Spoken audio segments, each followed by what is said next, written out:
isn't holiday. Maybe that's just regular. It's game time that's holiday. We are live. Are we? Yeah. I think we are. We are. Hi. Look, we have a show again. We don't have a lot of these right now because games are coming fast and furious. Stars are dealing with those constantly. The whole gang is here. And I don't even remember what game Sean's going to work this week aside from this. So enjoy it while it lasts. We've got stuff for you. Luds, I can't wait for your reaction to Sean wrote a piece on Saturday after the Minnesota Wild loss in overtime and said, guess what? The sky isn't falling for the Dallas Stars. And we got a whole bunch of talking points to go through. So let's get to it right now here on DLLS. Let's do it.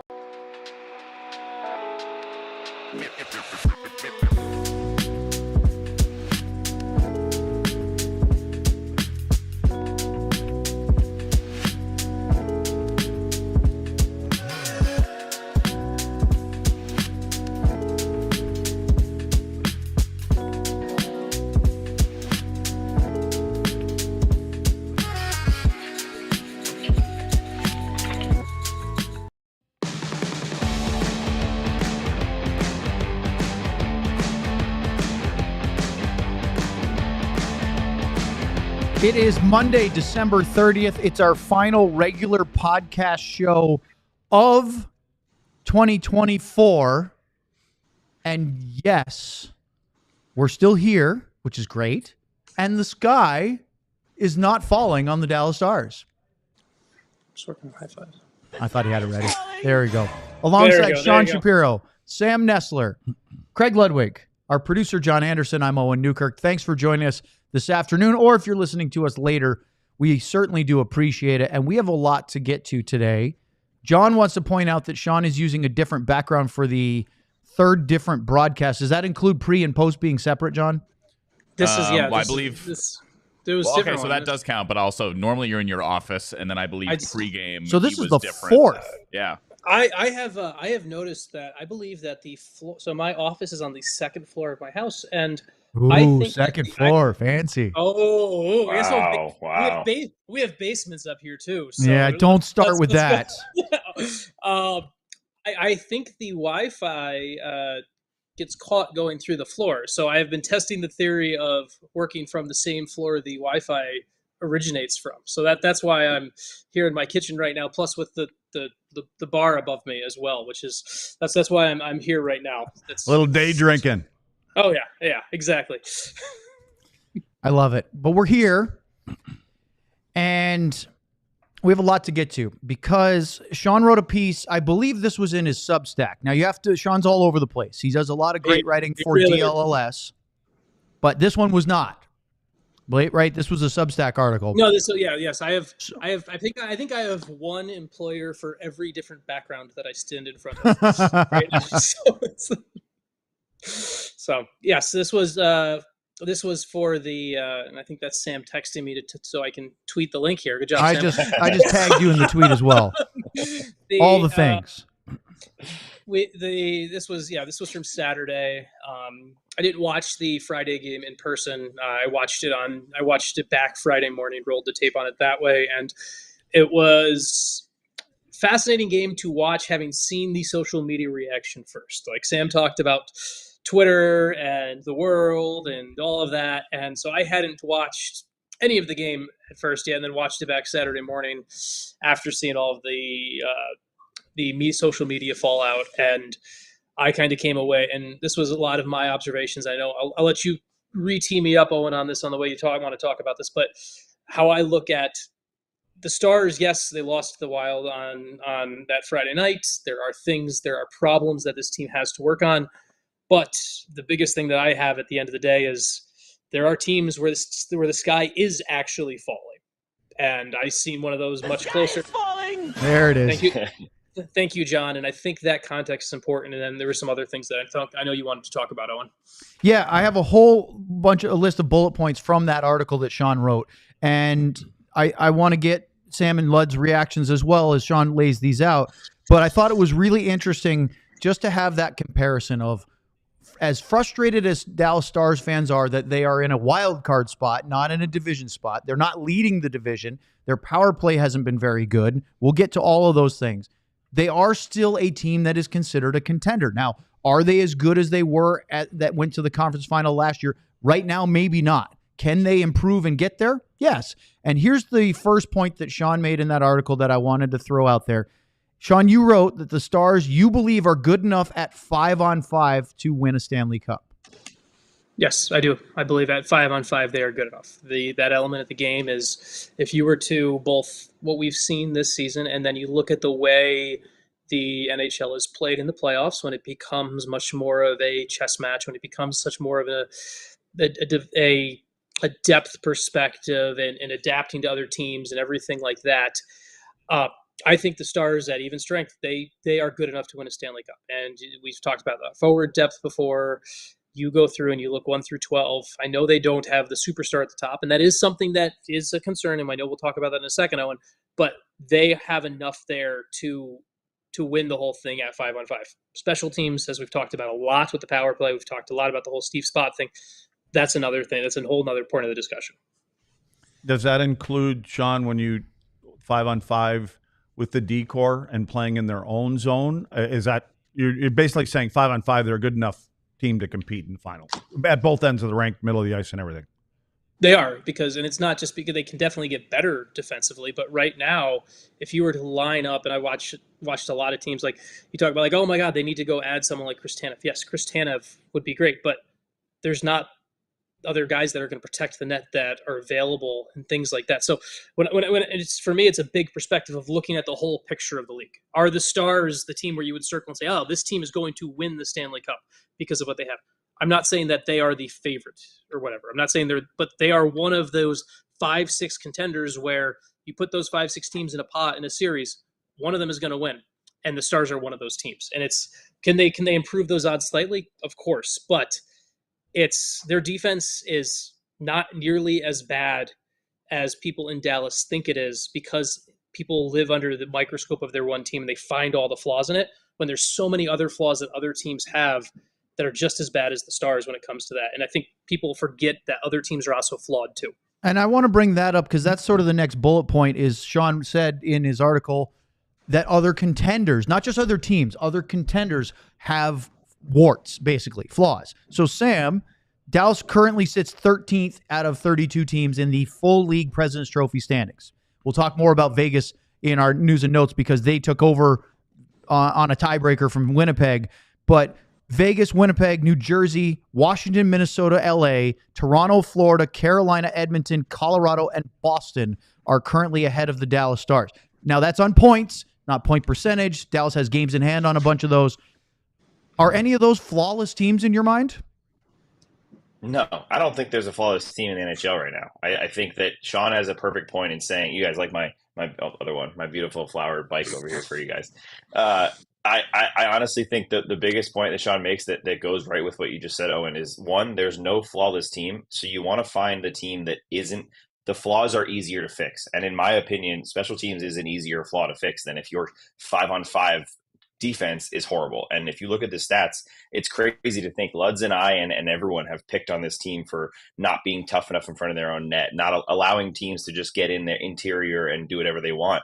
They're still top 5 in 5-on-5 goals against, and they're top middle of the pack in 5-on-5 goals for. I wouldn't have thought that with how much we criticize it. And that's why what we're talking about right now is the little details. And like I said, in my opinion, I believe you can fix your power play. One player can fix power play, whether that's someone stepping up to a next level, whether that's someone calling up from Cedar Park, or whether that's someone that comes and joins this team in the next month or so.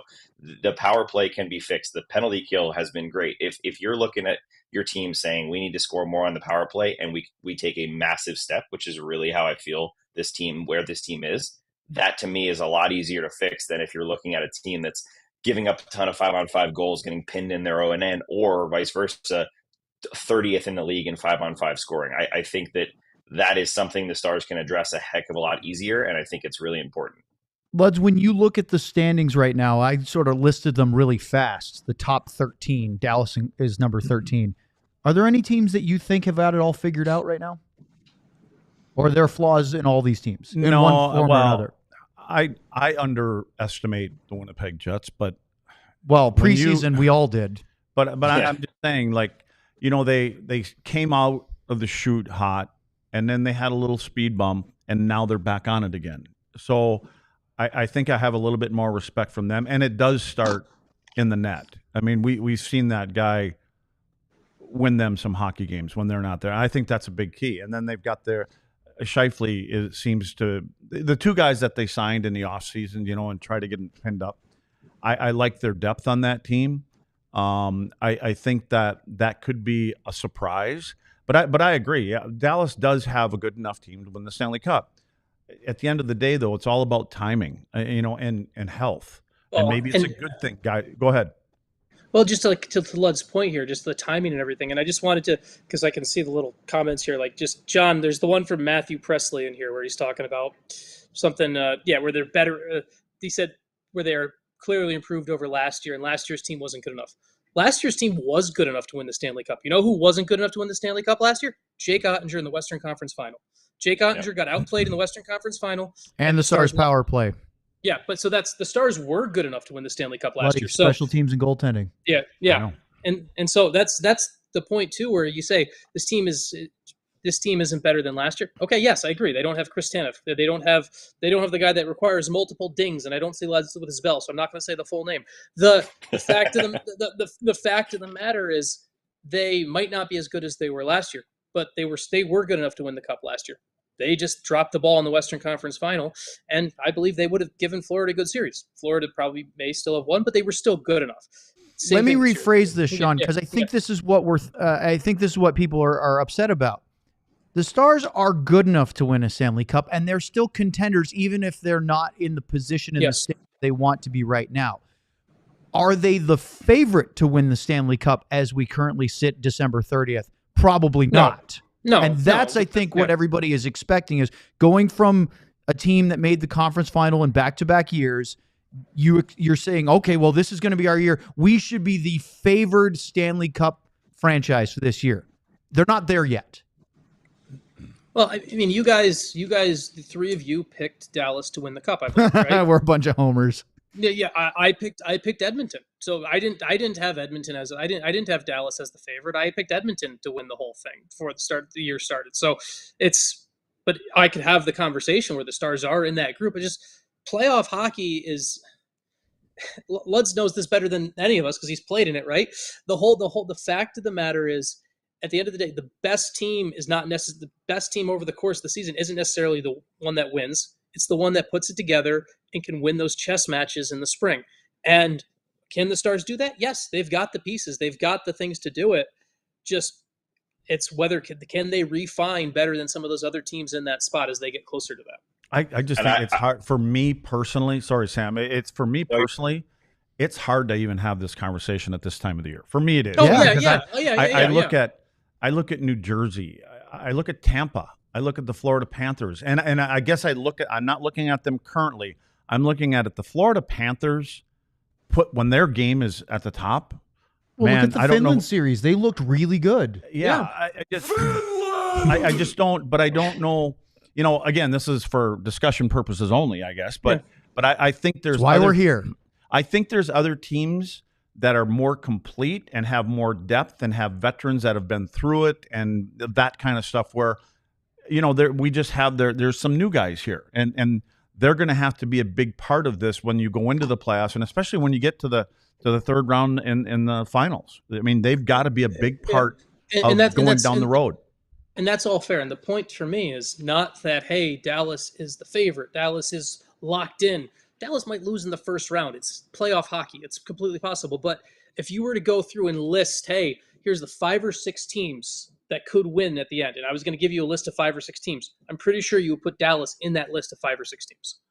And for me specifically, I know we've talked a ton about how the Stars used to always just limp in and just get in and try to hope they can win as the wild card too. I'm not saying they should be there, but we've also seen Dallas get close to a President's Trophy, win divisions, and not just Dallas, tons of teams that have gotten that far as the 1 or 2 or higher seeds. and they've run out of gas. And so for me, I really don't care where the Stars sit, as long as once we get to March and closer to the playoffs, maybe end of February, they're at least in the conversation for the third, second spots in that division, so that they can at least try to get some home ice advantage or a favorable matchup if there is one that exists. But I just don't think this team needs to be driving at all. If they are going at all forces are going right now, everything's working on December 30th. It's hard to think that everything's going to be working in April. And I really think that that's something that the NHL has just kind of understood over the last few years. And teams, you don't want to be the Edmonton and have to go complete scramble to just make the playoffs like they did last year or 2 years ago, whenever that was. But you also don't want to be the team that's running out to a head start like the Boston Bruins or other teams that have done that and run out of gas. So I just think sit in a spot where you're in a playoff spot, and then towards the end, get yourself in that top wild card, third, second spot in the Central, and I think you're in a good spot to hit the ground running and be playing your best hockey when it's most important. My problem is I have 5 teams in the West that I think can Yeah. that, I mean, Including Dallas? including Dallas. Yep. Yeah, I do. And yeah, and there could be a debate about goaltending and things like that, but I look at a team like Colorado. Well, let's do that next. Let's debate these teams. Now I feel like Sean. You're as cutting we me off. carry. I am. As we do this, we'll carry this over next year I on feel the you, Sean. DLS Dallas Stars Podcast. First, let's talk about Sleeper. Sleeper is the best fantasy platform out there. You can put your ball or puck knowledge to the test by picking whether your favorite or least favorite player will have more or less in their projected stats each day or each week. For tonight, I have the aforementioned Florida Panthers, Sam Reinhart, a.k.a. the scoring machine, with a goal. And if he scores, you can win 2.2 times your money. With Sleeper, the more picks you combine, the more you can win, all the way up to 100 times your money. Sleeper keeps you in the loop with instant alerts for breaking news and major injuries, so you can stay ahead of the game, keep track of league updates in real time, and outsmart your friends. If you think you have what it takes, new users can download the Sleeper app and use the code DLLS Stars to get $55 in free entries when you place a $5 contest. Apply it to any contest. It doesn't even have to be your first. Terms and conditions apply. See Sleeper's terms of use for details. Currently operational in over 25 states. Check out Sleeper today. All right, let's talk about the East-West Shrine Bowl. It's America's oldest college football all-star game being held right here in Texas. On January 30th, be a part of history in making the 100th East-West Shrine Bowl at AT&T Stadium. Since 1925, the game has benefited Shriners Children's and its mission to provide innovative pediatric specialty care to improve and transform the lives of children. See some of the nation's top college football players play in this head-to-head competition ahead of the NFL draft. Some of the largest names in football have played in the East-West Shrine Bowl, like Tom Brady, yeah, John, Paul Hornung, Walter Payton, Roger Staubach for all you Cowboys fans, Lawrence Taylor, Doak Walker, and more. The East-West Shrine Bowl has served as the starting point for many noteworthy NFL careers, including 80 members of the Pro Football Hall of Fame and more than 200 members of the College Football Hall of Fame. Tickets start at just $20. Visit shrinebowl.com to buy your tickets today.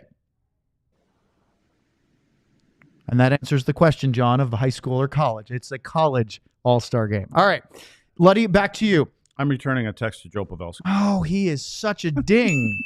Ding. He Oh, deserves you it. told me to text him before the show I did. started. I'd want to respond to I both him and appreciate- Ollie. no, I very So much- I'll just let Joe Pavelski. You wanna that let him is. simmer? I'll just let him sit here for a while. Go ahead. You were saying that you thought there were 5 legitimate threats in the Western Conference that could win the conference and go to the Stanley Cup final as it currently stands. Yeah.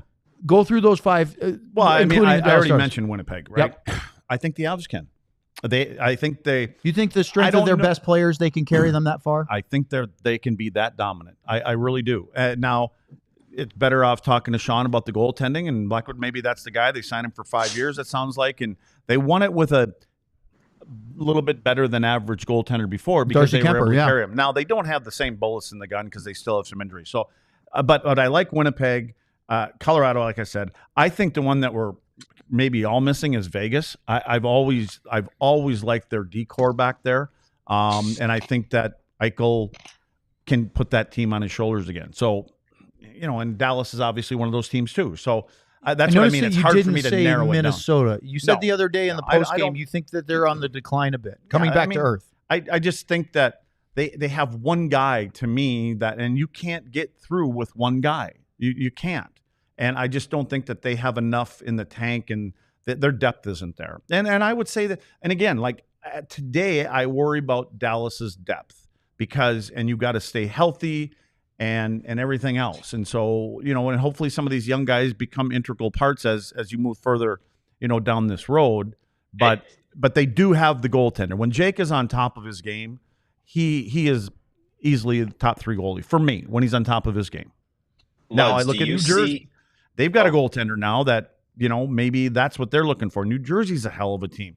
And the other one in the East that we keep overlooking. And by the way, I picked the dumpster fire New York Rangers to be in the finals, for God's sakes. So, and Sean talked about other teams that are legitimately having the sky is falling moments. Oh, yeah. The New York Rangers are probably at the top of that list, because for all of the Anaheims, Chicago, San Jose's, they were not expected to be good. Maybe a step here or there, but they weren't expected to be playoff contenders. The Rangers won the President's Trophy, and they are in a free fall. There's too many. Too long. We don't have enough time. There's too many distractions. I mean, and it starts with their general manager. I mean, he opened up his mouth and that. There's too much of this going on. And again, I think Vancouver has the same problem. I mean, all they're talking about is Andrew Peterson. said nice shirt, lads. Oh yeah, it's his wife that made this. No distraction. Sabrina made this. Yeah. See. That boy. Andrew, So you're saying that's a self-serving chat? Yeah, absolutely. But anyway, I look at a team like Jersey, but the one we should probably be talking about the Washington Capitals. I mean, look at what they've done with distractions. So here's the one thing, just on the Eastern teams.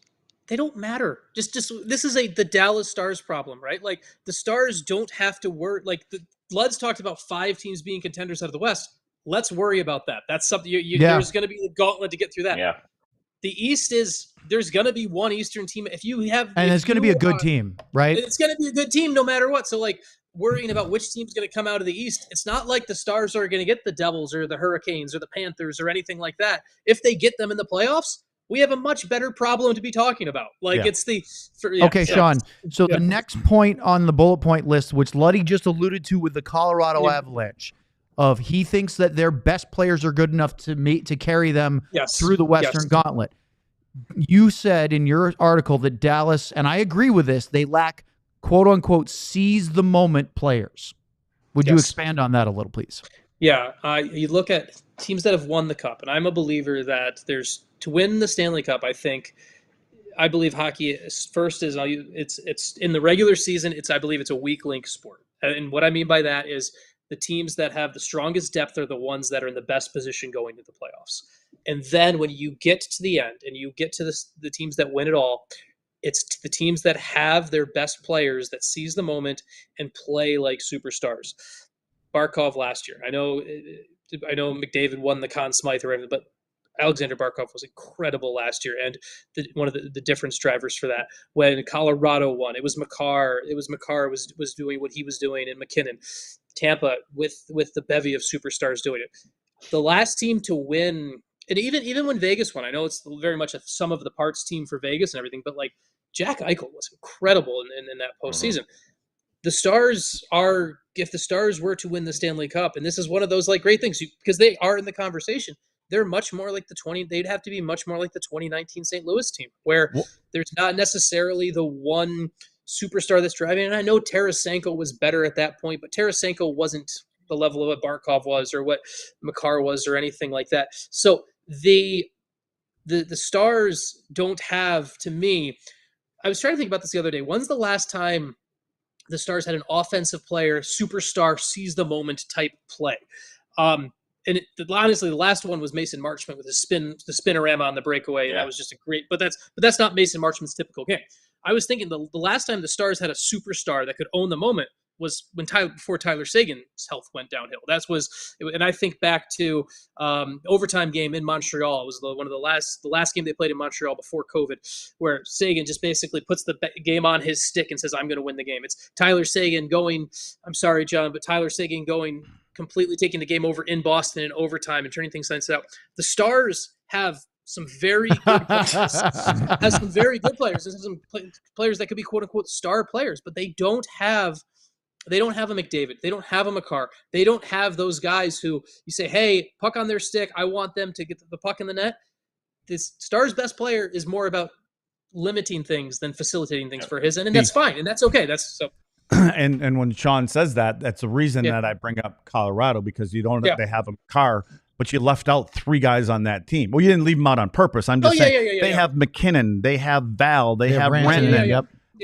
And the last time I remember a team that I can personally remember was Joe Nieuwendyk, Mike Modano, Sergei Zubov, Yuri Lettinen, and maybe Brett Hull. Right? You know what I'm saying? Oh, that's insane. That's my point. Yeah. Is I don't Ed Belfour in the net. And Hall of Famers. I don't see that with this current. We're talking about Dallas right now. Yes. Yeah. And that's why I think I want to be careful the way I word this, but I'm not saying that Dallas can't do it, because their goaltender can win a game and they can win series. Yes. But you're going to need. You need Robo and you need Hintz. You need those guys to be playing. And you need Matt Duchene. You need those guys. And what's going to happen? It won't happen to Marchment. But it could happen to Duchene and it could happen to Robo, is when things start getting a little heavier and you play the same team every other night for 2 weeks, they will start to push certain people out of games. And that's where you got to be able to push through. Sam? And correct me if I'm wrong. Yeah, correct me if I'm wrong here, Sean. I just see some comments, and it's something that I know we've talked about before, how the Stars' criticism over past few seasons is not being able to put together 60 minutes, right? They come out hot. Yeah. Third period looks bad. They come out slow. They come to live in third period.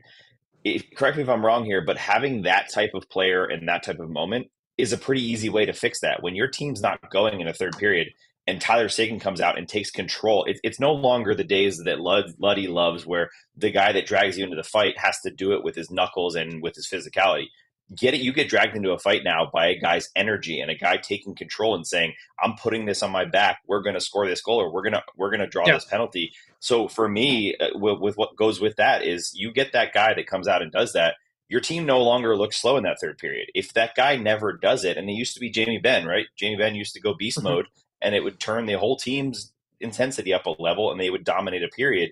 Now you don't see that, and it just kind of feels like the third period just slowly drags on away from this team, and I think that can help that scenario. It's almost like a fix multiple problems with one solution here. That's what I feel, at least. Yeah, the one person who the Stars have, and I know we're going to be on a break soon, so I'll make it quick, Owen, I promise. The one person who we have another point too, but we may not have time for it. It's okay. It's got 3 minutes, so the one person who I think has the ability to actually be that difference maker, superstar player, and it's just the question of whether he can stay healthy and consistently do it, is Roope Hintz in my mind. Is because Roope can be that guy. He can be the player that takes over the game and puts things up. There's games where you watch him play and you're like, man, this is the God's gift to hockey right here, Roope Hintz. It doesn't happen all the time. There's the way he plays, the way it happens. His body isn't always healthy. I don't know if we've ever had a healthy Roope in the playoffs. That's the key.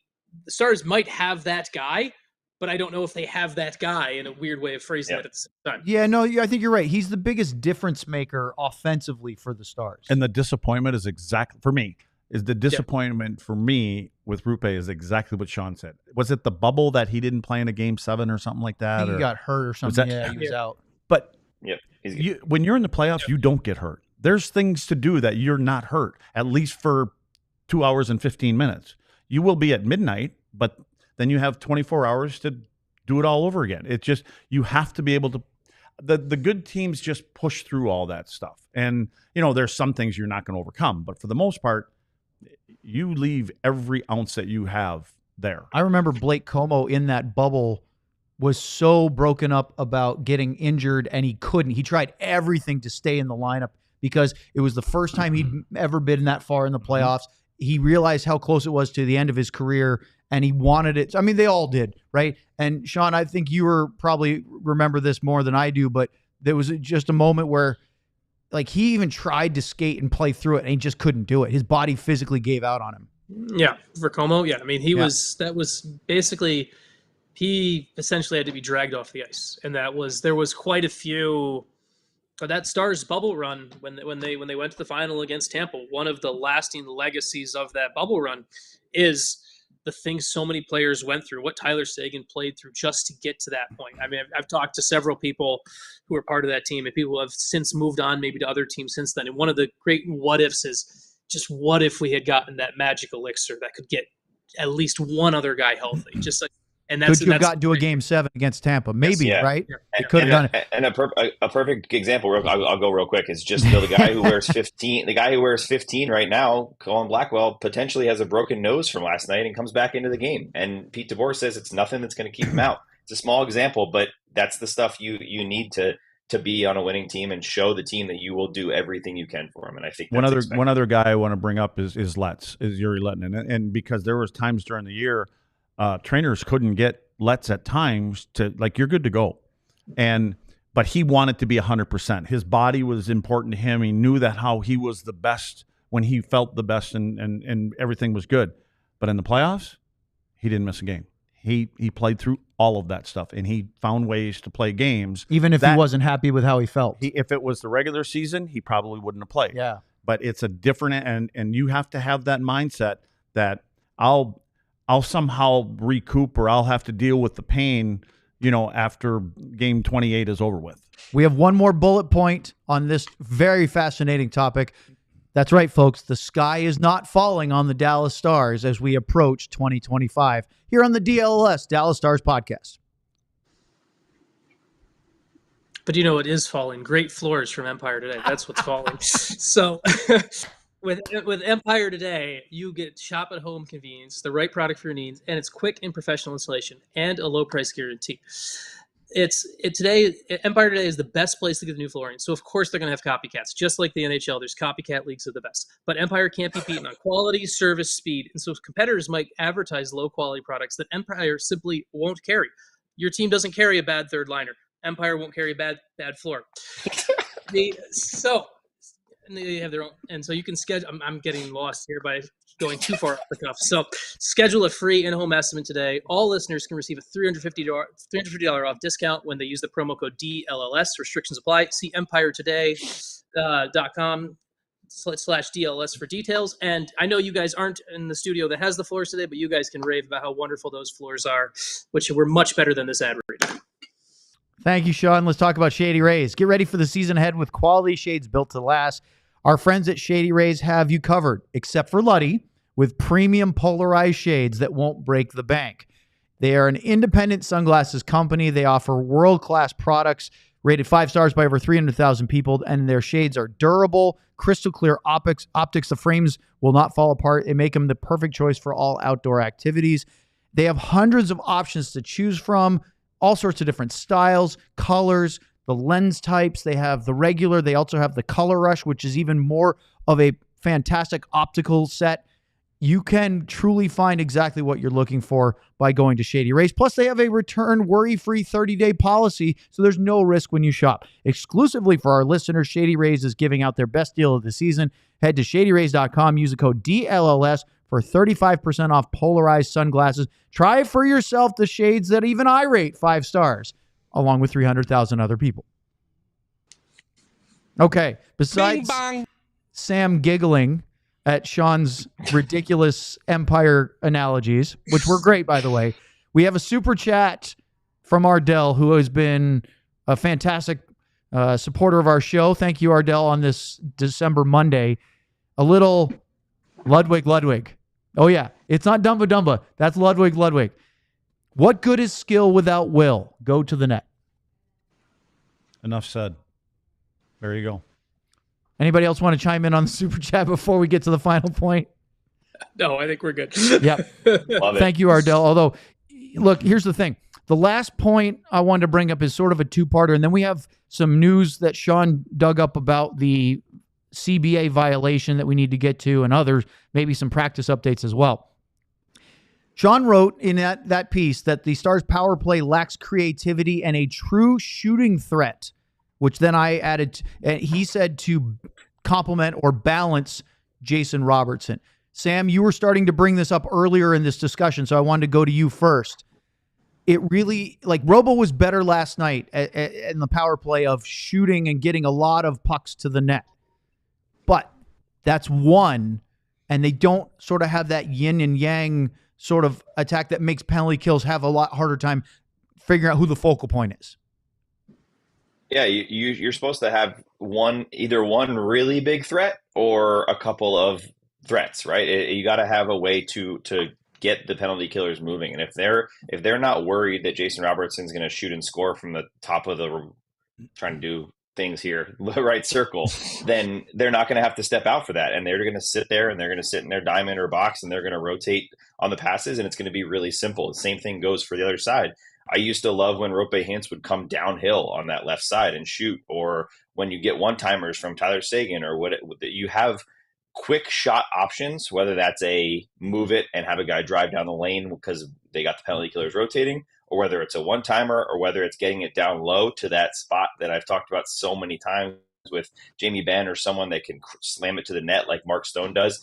They don't have that anywhere right now. It feels like when Roope-Hintz gets the puck, he's moving it quickly. When Robertson gets the puck, he's holding on to it, maybe looking to take a shot from the distance that's probably not going to go in, and then moving it again. When it gets over to the other guys, it just feels like it's as Sean put it, I think in his article, it feels like they are going through the motions of a power play so that they can go through the motions of a power play, right? It's like, all right, we're set up here, let's move it here, and then let's move it here, and then let's move it here. It's not get the puck, be a threat, step in for a shot, move it quickly. That Luds knows very well that if you are not moving yourself, you're also not moving the penalty kill. And that's what I feel like it just gets robotic. And we use Alex Ovechkin as a perfect example. Teams need to change the way they kill penalties for number 8. Just like teams need to change the way they kill penalties for 29 Leon Draisaitl in Edmonton, just like they do for Pasternak in Boston. You have those guys that take you out of your comfort zone a little bit.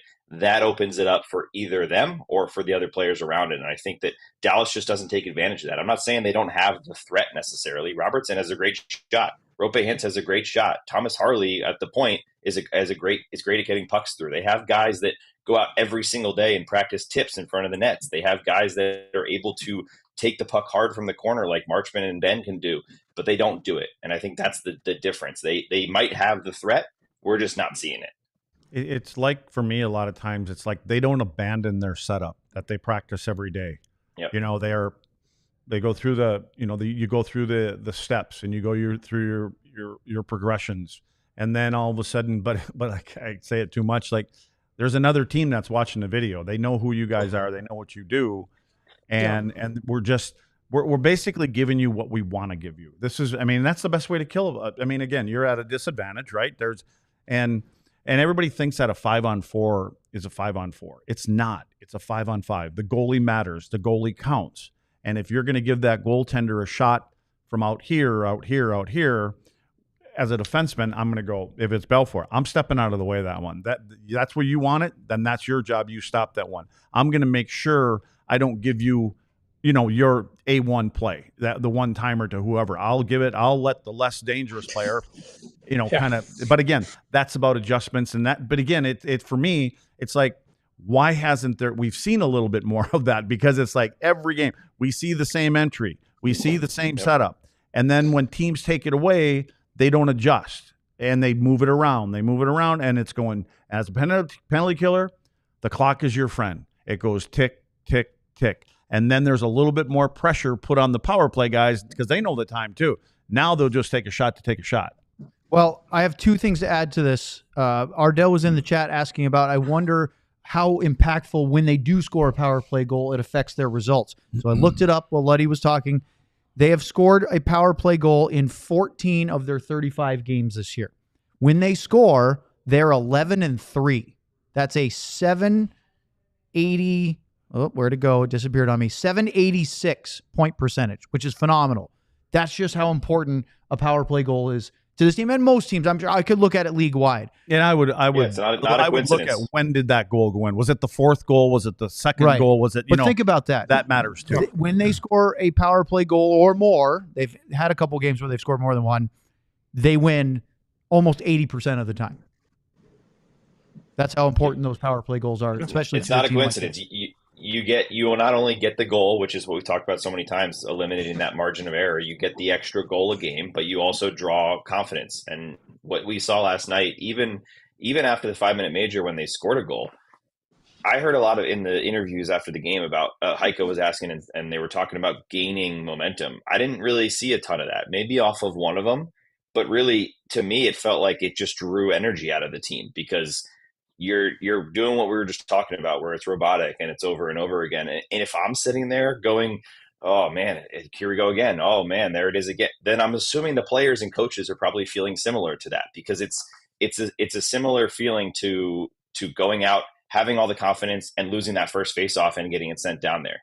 It's automatic. You're gonna shrug your shoulders. Nobody wants that. If you're a power play, you want to win the draw and you want to set it up. You want to go to work like Robo did on that goal. But when you get that first hit to the gut, or you get that 2 minutes that doesn't go your way, it takes away energy. And unless you're creating 5 chances and Connor Hellebuck's making 5 incredible saves and you hit a post and you're swarming, you're not going to build momentum. And correct me if I'm wrong, guys, there's not a lot of swarming going on in the power play, even when they do convert. Well, and let's go back to the Minnesota series 2 years ago. Remember what a weapon this power play can be, and how important it is to the Stars, because they're not the type of team that deals with extracurricular roughness by matching that roughness all the time. Not saying that they don't have guys that can do it, but they don't just go out there and, I don't want to say goon it up, that's not the right word, but they're not overly physical. In that particular series, they were the smarter players, right, because they knew that Minnesota's running around trying to hurt people. They're like, okay, well, if you think that hurts, wait to see what we're going to do to you on the power play. And because the power play hasn't been good this year, they've lost a very important weapon to combat those types of antics from other teams. Again, it's regular season, it's not a series, but they've got to figure it out before the playoffs, because that's a weapon when you don't necessarily have 4 or 5 guys that are going to drop the gloves at any moment. You need to be able to score on your power plays. Sam, is that a high five or a hand up? It's a high five. High-fiving. High-fiving. But I wanted to, so the other keyword here, and this is new since someone else is talking. This is new. Other room. Okay. This is I was talking to someone today I was talking to some players in Detroit today who play on the penalty kill, and I was talking to them just about penalty kill in today's NHL, because that's a team that just completely changed their penalty kill after a coaching change. And the reason they did it was what they were doing before was they were doing very much the old style of essentially whatever you want to call it, the triangle plus one.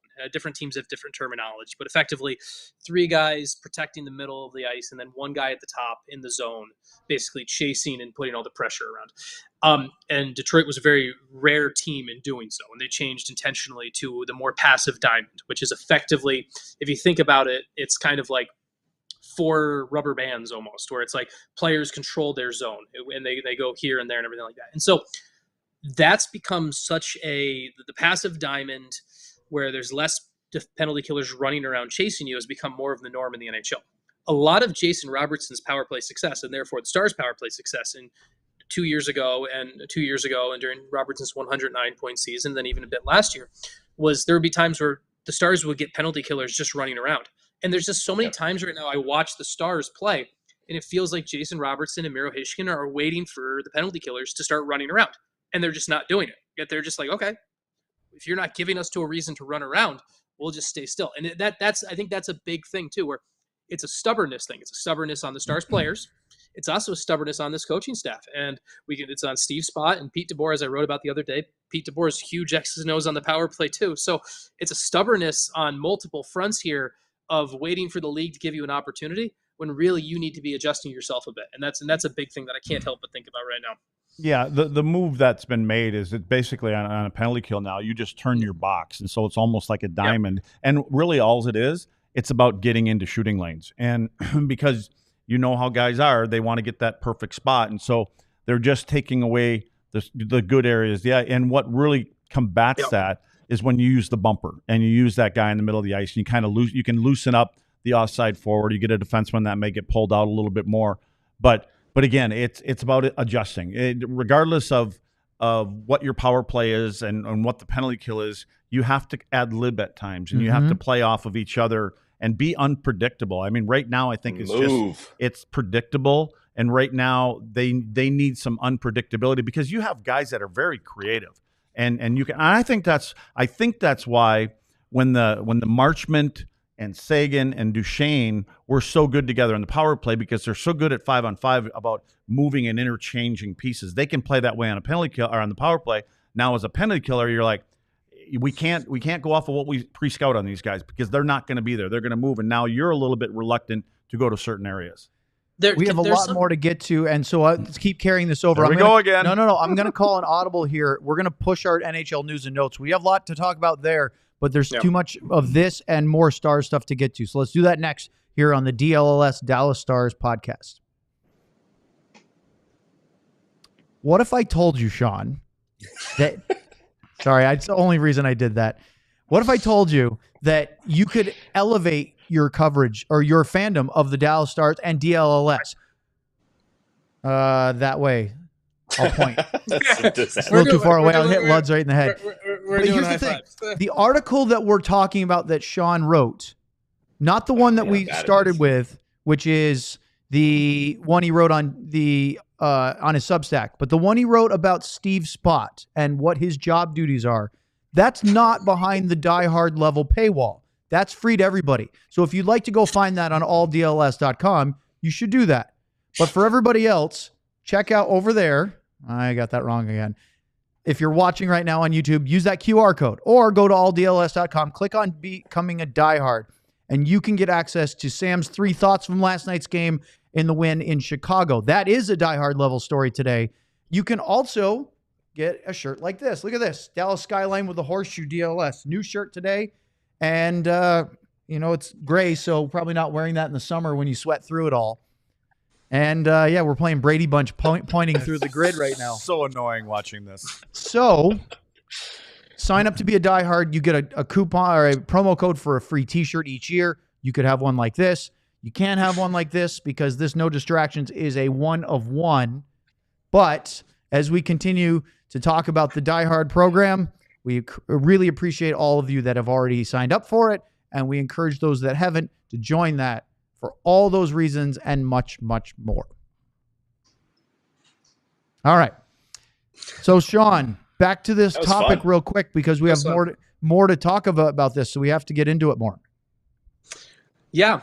Where were we? I got lost in our Brady Bunch game. We're talking about the Stars power play. And you had a point to make, and then there's one final thing on that to bring up as well. Oh, okay. Yeah, I completely forgot my point, so I'll go to the other point that I had. It has to do with something we talked about last night on the post-game show. Oh, no, before we get to Spot, we were talking about the Miro Heiskanen as the top power play unit quarterback. Yes. Okay, yes. Okay, I actually thought you guys prepped for stuff like this before the show. No, he got distracted by your little point fest. So Miro Heiskanen, we were asked the question by Ardell yesterday. I think it was Ardell who asked. If not, someone else asked it. Like, should he be the power play point guy? And I don't think he should be. I think we talked about Thomas Harley. I was thinking about something else the other day today also. If you remember back to the preseason, I know it's preseason and it was against the Avalanche lesser than but Miro wasn't in the game. The Stars went to Colorado for a preseason game, and Nils Lundkvist ran the power play. And I was reminded of that game the other day. I actually went and looked up the film from it the other day.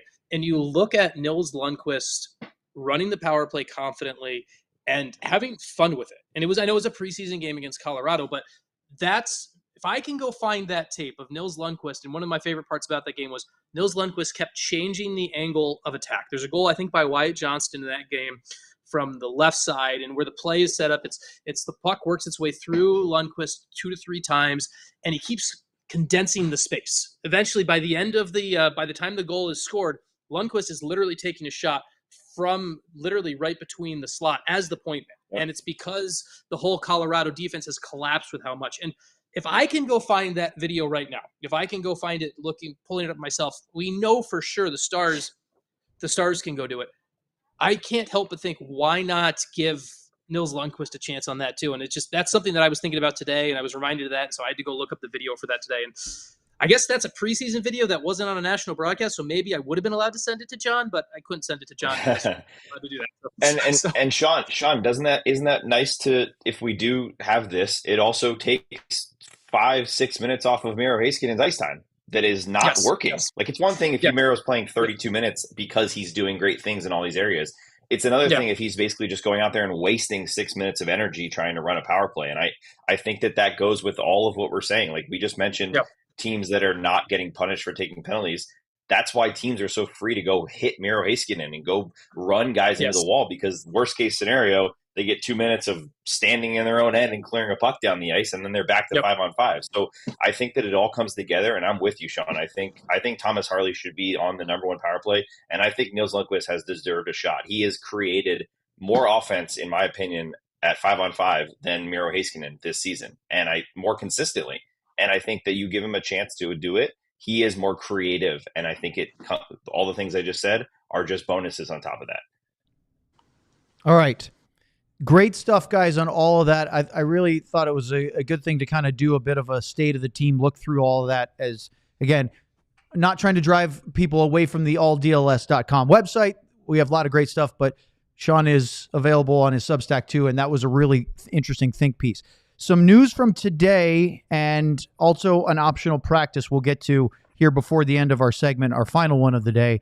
And Sean, you learned a bit more talking to another team's NHLPA rep, the Players Association rep, about the circumstances of which the Stars, which Pete DeBoer didn't really elaborate today in the optional practice media availability today, about the optional practice after Christmas on Boxing Day, basically saying he acknowledged that the Stars are going to be fined or have been fined.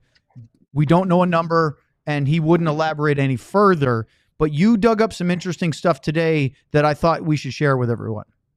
Yeah. Now, first of all, Pete was being a lawyer today. That's what Pete, got to remember, Pete actually has a law degree. Pete is a lawyer. And so Pete is we're not going to get anything more from Pete DeBoer on that going forward. We can all try and ask, but in Pete DeBoer's mind is probably effectively done and all that. But I was curious to pick some brains from other players from around the league about this, because you say like, oh, it's an optional practice. What's the big deal? So I spoke to Cam Talbot today, who is the Red Wings NHLPA rep, and he's also one of the more senior players on the PA board. He was at the PA meetings this summer. And I asked him, like, why is this a big deal? Just explain it to me. And he said one of the big things is one of the big parts from the player's perspective and the PA perspective is part of this is to protect younger players when they don't realize they need being protected on this. If you say we have optional ice and it's an optional skate, what does that mean to a younger player?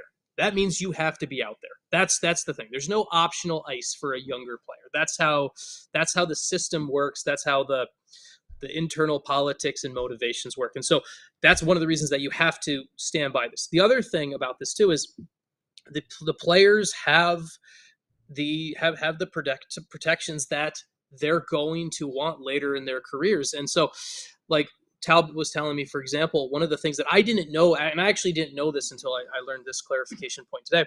Each team gets 4 off days per month, right? Each team has to get 4 scheduled off days. You have to have coaches and teams have to give the schedule to the players 3 days before the next month. They have to give the schedule, and those 4 off days on the calendar, like I have one over my shoulder right now. Other side. We're so good at this. Those are locked in. They can't be changed. So if you say, hey, the off days are January 5th, 12th, 25th, and 30th, those have to be the off days. You can't change them at all, because those you have to give the players the time to basically plan life around them. It's if it's an older player who has kids or with family or anything like that. Okay, that's the off day. The off days, that's when you take your kid to the dentist. That's when you have the people fly in, you pick them up at the airport. And those things are important from a player protection type terminology, where that's the right they've earned. And when you violate an optional and give players ice like the Stars did, it effectively starts to undermine that whole thing. And that was the perspective of a player from the NHLPA board. That's what I was giving on that. So it doesn't matter that it was voluntary ice or optional with coaches. It does not matter. Period. It does not matter. And knowing that clarification, I thought it was important for people to know, because even the other day when Pete was asked about it, and he said, well, voluntary might have been, people were saying maybe it was a misspeak and it's not actually a violation. It's a violation. It does not matter. Sean, there really is no gray area for the CBA for that, is there? No, not at all. And the memo was sent out, and it's laid out pretty clearly in that memo that there's no ice to be available. That exact line is in there. There is no ice to be available for players during the 3-day break. And so I don't know, maybe Pete was doing his best lawyer to try to argue the fine down, or I don't know, but there's no gray area. The only way players are allowed to be on ice during that time period is if they're doing something completely on their own and not at the team facility. If players went and bought their own ice spot and drove over to, I don't know, if they went and bought an ice time in Carrollton or something like that, or wherever, maybe that would have been okay. But that would have to be, it couldn't be a team activity. And so, do we know any players that were actually on the ice? Do we have any? We know players. Some of them have been announced by Pete during the media availability last week. I believe, according to Elliot Friedman, there was a coach on the ice with the players. Yes. Sam, do you have that? You can corroborate that? Correct. Yeah, confirm. I have not heard who it was, but there was a coach on the ice with the players. Yes. Is there a responsibility then, guys, for Jason Robertson to tell his teammates that you're not allowed to be on the ice? He is not. He is the player rep, and that is right. And here's where I think it's more so on. I don't think it's on Jason Robertson to tell, because I think it was Liam Bischel. I think it was Maverick Bork. I think those were a couple of the names that were mentioned by DeBoer. I think a lot of the young guys were on there. Yeah. So it's not necessarily Jason Robertson's job to tell those players individually. It's probably the PA rep, and Jake Oettinger is the alternate rep. So if you have both, if you talk about both of them, and Jamie Benn's the captain, he's been in the league for this long too. Like, there's no way Jamie Benn doesn't know this as well. When that pops up on the schedule as an optional skate, somebody from that leadership group, whether it's the PA leadership, Robertson and Oettinger, or the actual leadership group from Ben and all of that stuff, they should be the one saying a quick back to the coaching staff, hey, we can't do this. And to me, it's not necessarily telling the younger players. It's them pushing back at the coaches and being like, this is why we have a PA. We can't do this. And then if the coach says, well, why? Then you can literally, there's an ironclad document right there. And and so that, to me, it's not necessarily telling the younger players that don't go to it. It's more so just right the minute you see that on the schedule, if you're the PA rep, your job is to say, hey guys, that's against the rules. We can't do that. See, that's the reason I asked that question, because these guys are on their phones all the time. They're texting each other, and all. I don't care if they're married or they're not. So you would think that there would have been some kind of a text message or something through the grapevine that got back to whether it's Otter, Robo, whatever, and hey, we're going to go skate on the 20th. And one of those guys should have just said, hey, you can't go out there. Yeah. Not that you're going to be penalized by it or nothing, but it would affect we're not the team. allowed. I mean, well, that's my final question to all you guys is that the team is clearly going to be fined. I don't think it's going to, it sounds, at least from what I've heard, and I haven't heard anything that you guys haven't, that it's not going to go any further than that. I don't think there's draft pick compensation issues or anything like that. No, not that far. It is a fine, and money does matter, but. And it's not coming out of the players' pockets. Is it going to end at that, though? Like, is this the end of this tale? Is the Stars organization, the management, the ownership will have to write a check to the league and then they move on? Yep. For me, it will. And that's how it'll end. And then just from a Stars perspective, I'm going to tell a quick story real quickly, since I know I've 90 seconds to tell it. You have 90 seconds and then a pause, and then we can keep telling it. Mark Jenko once told me this story, and he told me this publicly, so it's okay to share it. There was a time where Yuri Lehtinen wasn't able to play a game because Mark Jenko didn't take him off IR before 5 p.m. And it was something where and Jenko has told me this story, and Jenko thought he was going to lose his job. Yuri Lehtinen's coming back from injury. He's coming off IR. Mark missed the deadline. And that night, Yuri Lehtinen didn't play because Mark Jenko, I don't know if his role was assistant GM or what it was at the time, but whatever it was. No, I don't think he was there yet. Yeah. Either way, he missed the deadline, and Yuri Lehtinen missed a game of his NHL career because Mark Jenko did not file the right paperwork. The fact of the matter is, the Stars then reviewed what happened, and that has not happened since. And Mark Jenko has and now it's done. But yeah, I'm done. Like the 5 o'clock deadline for Yuri to play. Still ain't done. Guys, that is not. First off, you have another 10 seconds. Second off, it's just within that minute between 59. John, I'm trying to help you out. Would you be quiet? Now we're over ruining the 10 the seconds. show, Luds. You ruined Sean's point. Thanks. You can leave, actually. Thanks to everyone who joined on our television platforms. Make sure to like and subscribe here on the pod, and check out alldlls.com. Okay, back to Sean's point, and anything you want to add to that? Just this, the Stars will review this internally as well. How did it happen? Why did it happen? And then Jim Nill will make sure it never happens again while he's here.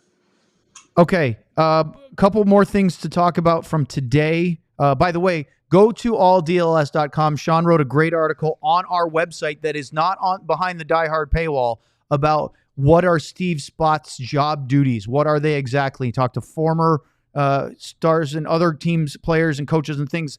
A lot of good sourcing there. And we could talk more about that, but I don't think we have the time to do that justice. Can we give a quick clarification just to Ardell's question real quick? Sure. Because Ardell just put in there about how about Vegas trading Dadonov to a team that was on his no-trade list. That actually wasn't Vegas. Yeah, that was actually wasn't Vegas's fault, and Ottawa was punished for that because Ottawa never, after the trade, you're responsible for sending the no-trade list and sending all the contract materials. Ottawa never sent apparently the full that part of the deal or whatever the terminology was. So Ottawa lost a first-round pick because of that. So there was punishment for that. It just wasn't on Vegas. It wasn't on Vegas after the investigation by the league on that. Just to answer Ardell's question on that. All right. So lastly, some practice update information from today, and kudos to our friend Robert Tiffin, who was at practice today. Sam's still out in the West Coast. I think you're back here tomorrow, if I'm not mistaken. Yeah, I'll be there tonight. So this is from Robert from this today at the optional, talking to Pete DeBoer. Said that Colin Blackwell is going to be fine. I believe his quote last night after the win was he may have broken his nose, but he was fine to return. From the elbow to Tyler Bertuzzi. He also said that Mason Marchment is going to be probably a few weeks away, a similar timeline to Matt Dumba's injury, which they still haven't gotten a definitive timeline for Marchment because of the swelling that's still obscuring things. I think it's pretty safe to say in his face because that's where the puck hit him. As far as Matt, what's that? We also have news. Patrick Maroon was fined $3,385.42 last night for elbowing Maverick Bork. Oh, look at that. It just came out from the league. Yeah, I see that in my email. Yeah. That was when he received a minor penalty for roughing. He actually got 2 minors in that moment, but he's been fined. So, Luds, that's sort of like we're not going to suspend him for that, but there's more than just a 2-minute penalty out of that. We're picking on a little guy. At the time, by the way, Luds did say he didn't think there was much to that. I didn't. Yeah. Work skated into him, Still and he just kind of looked at him and gave him a little shot. Slow-moving train. Slow moving train. So on Matt Dumba, I thought this was really interesting. He is practicing and quote-unquote getting close. He was on the ice for the team's optional today, still wearing the full face shield. And his last game was December 8th, which was a Sunday at home against the Calgary Flames. The notable news on Dumba today is that DeBoer said that injury did not happen in a game. I was under the assumption, and I have to go back and look, that Pete said either the next day or whatever, that somebody asked, did that happen against Calgary? And he said yes. Now, maybe I could have been wrong, but maybe I just misheard or something. Who knows how it happened? But look, things happen in life. Players get hurt off the ice doing silly things. Players get hurt off the ice getting angry at teammates sometimes. I look at Ludge just because I'm sure he's got stories in the past about that he may or may not want to share publicly. But there you go. Sam, you and I both went back and watched that Calgary game trying to find where Matt Dumba got injured, and we couldn't find it. And the reason why is because it wasn't during that game. So is he wearing the face? Is he wearing the face shield from an injury that happened off the ice? That's exactly what I said this morning. Like you're wearing a full bird cage out there. No, full plastic bubble. Yeah, the whole thing. Yeah, Well, not the bubble. bird cage. Well, what So the hell's the difference? It's a full thing. The bird cage is the wire one, but it's still full. Yes, it's full face protection. Yeah, he So looks like something Jacques Cousteau. Like so, he's got the the whole damn thing on, and he got hurt off the ice. Like I don't know, maybe it's a car accident. Right, you don't know. And so it wouldn't be right for us to speculate, but I just think it's interesting that we now know at least that was not an in-game injury. That leaves you. Everybody can speculate now. And rampant speculation, I'm sure, will follow. Yeah. But it sounds like he was getting questions. closer. The last thing about today's news is something I actually asked Robert to follow up on because I knew I wasn't going to make it there for the start of the 11:30, and I didn't want to show up 10 minutes late where they and miss the availability. Liam Bichsel told Robert that he has not been told how long he might stay up with the Dallas Stars, but he says he's feeling much more comfortable. And when asked Pete DeBoer, he said, that's a question for Jim, a.k.a. Jim Nill. And Pete said that Bischel's game in Chicago might have been his best so far. What do you think? Well, I think that if that's the case, then it's like, you know what? You just did your job. You didn't stand out poorly. You know, you didn't make any poor decisions. And again, I think I think that's how he stands out. I mean, he's a guy that understands that his job is mainly in front of the net and in front of your own goaltender, physical, and move the puck. So will he evolve into a little bit more than that? Yeah, probably. He may be a guy, he can get up the ice. Maybe there's guys that get up the ice right now already. So, do your job with this team right now. And then, sometimes your role gets expanded. Sean, what do you think about Bischel? Is he here to stay minus salary cap considerations? I think he should be. I think I don't know. It's hard to tell because Jim does play things close on this, right? And what do you do when Dumba is ready to return, which sounds like he's getting closer? I personally think I can't build a better version of the Stars defense without him. I personally can't. With Bischel. Yes, I don't know if Jim Nill shares that opinion or not, and that is something that will be interesting to see as it plays out. Personally, I think he's earned it. I think they should have the get a place conversation. Clearly, they haven't, which means he hasn't earned that spot yet. Because until he gets that conversation, until that place, hey, go take a trip down to Austin on the day off and get your stuff and bring it up here. Until he has that conversation, he has not all the way up here in my mind, and so he's still got a little bit more to do, I guess, to prove to Jim Nill that where my assertion is that, you know what, the best 6 Stars defenders featured Leon in there. Jim Nill is not completely convinced on that yet because he hasn't told him to get a place. How do we think that the price tag has something to do with it when he's healthy to come back? Do you think that's Dumba? I absolutely. I think paying you somebody a contract definitely has an impact in those decisions. So it's not who's playing the best deserves to be in the lineup kind of thing. And again, I think that's everywhere. I'm just saying, I don't know. I'm not saying that's right or wrong. Yeah, no. I mean, I think contracts make rosters. Not always lineups, but rosters for sure. Sam, question for you. You can always tell Sam's doing something else. Yeah, he has that glazed over look. I was answering the question in the chat, but I'm happy to answer. That would be something else. Sam is just sitting there being hot Sam. Yo, right? That's right, hot Sam. So Sam, how'd that go? By the way, how'd that all go out last night? Everything good? Yeah, you're still in the house. Yeah, I guess that's good news. Yeah, everything's okay. The plumber the plumber was here until 11 p.m. and is actually coming back in 5 minutes because he didn't fix anything. So that didn't go well, but everything else is okay. Smooth sailing. Good. So I just on the topic of defensemen, I really could bring this off the rails with more talk about the familial reaction to last night's post-game show, which was a lot of fun, by the way. And Katie was a good sport about it, at least from what we saw. My question to you is, have you noticed that suddenly when we're talking about who it should be in the Stars 6, the best 6 on the blue line right now, and Liam Bischel's in that conversation, suddenly we're not talking about whether or not Nils Lundkvist should be in and out of the lineup. And that's not the way it was even at the start of this year. No, in my opinion, he has earned the trust that he hasn't had in the past. And I think he's deserved it. I really think he has looked. Sean and I have talked a ton about the specific way he's played the game. And it's not that he's going out there and scoring goals. He's not creating a ton of offensive production. But if you watch him defend, his confidence level is at a totally different level, in my opinion. He steps up at the right times. He commits to challenges. He commits in front of the net. And that's just what we didn't see when he was struggling with his own confidence because of the lack of trust that he had from his coaching staff and maybe even teammates. Who knows? And I think that that's the most important thing I'm seeing. He's always going to be the creative guy going up and down the ice, jumping up into the play. That we know.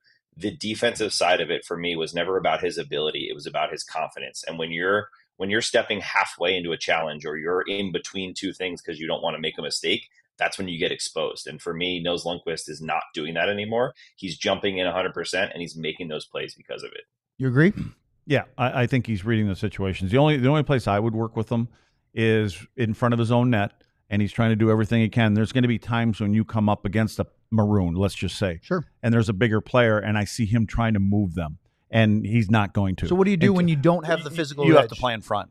I mean, most times you're gonna step in front. because if you step behind a guy like Pat Maroon or somebody that size, the smart ones would just take you and kind of nudge you back, and next thing you know, your own player's in front of your goaltender. So you kind of react off the shot. I don't think he's the kind of guy that's afraid of blocking shots. And so when you get up against a bigger player and you can't move them, you got to kind of stay loose and free and play off the shot. And sometimes it may be about blocking it, but trying to get the best position you possibly can. And it's difficult, but there's a lot of small players in today's game that have figured that out. Boy, and one of Sean's absolute favorites is Josh Morrissey up in Winnipeg in terms of what he's done. So, and we saw Jared Spurgeon. Brock Faber's not a very big guy in Minnesota. Guys you're naming, no, they don't play much in their own end. They always get the puck on their stick and they're going the other way. How do you do it when you're the best you're place not, to defend is that 200 feet away from your own which net. is what DeBoer wants as well. He talks about that a lot. All right, guys, it's been a great conversation. We didn't have any time for NHL news and notes, but just because they'll be stale, Ovi is back after a broken leg. He's scored goals in 2 straight games. He's only 25 goals away from breaking Wayne Gretzky's record. Patrick Kane had his 1,300th point last night. Sidney Crosby set a new Penguins record, passing Mario Lemieux with 1,034 assists with the Penguins. Yeah, let's put a note on that one though. Mario played 950 games. Fair enough. Okay. Yeah, Vegas blanked Calgary for their 6th straight win. They now lead the President's Trophy on a tiebreaker. They are the best in the league in December at 10-1-0. By the way, John, your Boston Bruins are having a pretty good December, if you hadn't noticed. I hadn't noticed because I'm here watching every Dallas Stars game this season and never get to watch the Bruins. Sound like that's a problem. I'm not totally plugged in on everything going on. Boston is tied for the second best record in December, 9-3-1, with 19 points in 13 games in December, with the Ottawa Senators. Who knew? Stars will see Ottawa pretty soon for a couple of games coming up. Dallas is 12th in the league in December. So as much as we've been frustrated with their game at times, they're still in the positive side of, the 32 teams, the upper half. Also, World Juniors is still going in the round robin phase right now. We saw a historic upset of Latvia over Team Canada. Keep an eye on that. And because we all are super engaged in it, the Winter Classic is tomorrow, 5 Eastern, 4 Central at Wrigley Field, the Blues and the Blackhawks. So after losing to the Stars last night, the Blackhawks have a practice today at Wrigley Field. How's that for a quick rundown? Can't wait to watch one period of that before going to the Stars game. And do you know why that? So it's that Winter Classic game impacts the start times for everyone else because they moved the Winter Classic off of New Year's Day to New Year's Eve, essentially to get away from college football playoff games is why they did it. That's why no games can start while that game is going on. You could have had earlier start times across the league, and you typically do on New Year's Eve. Usually New Year's Eve, the Stars will start like at 6 o'clock to be done a little earlier before the ball drops. And so the Winter Classic a little bit. The Winter Classic has to have an exclusive window. And so the Winter Classic got an exclusive window, which made everyone else's life worse, so we can blame the Blackhawks. And you know what? The one good thing, and I'll leave it on this, for all the outdoor games the Blackhawks have played in, they've only won one of them. And the Stars have just as many wins in outdoor games. It only took them one game. So that's my closing thought, and I'll walk out. Well, and they're playing a Blues team, which are currently 20th in the NHL standings. Although Monty's got them playing a little better. Guys, super fun show today. I think that's a good time to wrap up and remind you that we have a pregame show tomorrow, 6:15 against the Buffalo Sabres. And it's a good thing that Buffalo has won 3 in a row because those are their only wins in the month of December. They're 3-8-2 in 13 games this month. I want to go back a bit. Is this going to be Cam Fowler's 1,000th game tomorrow? Did he miss a game since he's been in St. Louis? I haven't looked. I think he's played them all. So if he's played them all, this will be his 1,000th game. Playing So your 1,000th game in a Winter Classic. it's pretty cool, right? Yeah. Well, we're not that $9.99. Just asking. We will see the Buffalo Sabres tomorrow night, 6:15 pregame show. I'm guessing, Sean, that New Year's Eve you're out for us. That's it. Stars at game at 7 o'clock. You can watch it on Victory Plus. You can watch us before in the pregame show, and of course afterwards right here on DLLS. For our producer John Anderson, for Sam the plumber Nestler, for Sean don't know where my background is next Shapiro, and for Luddy no distractions.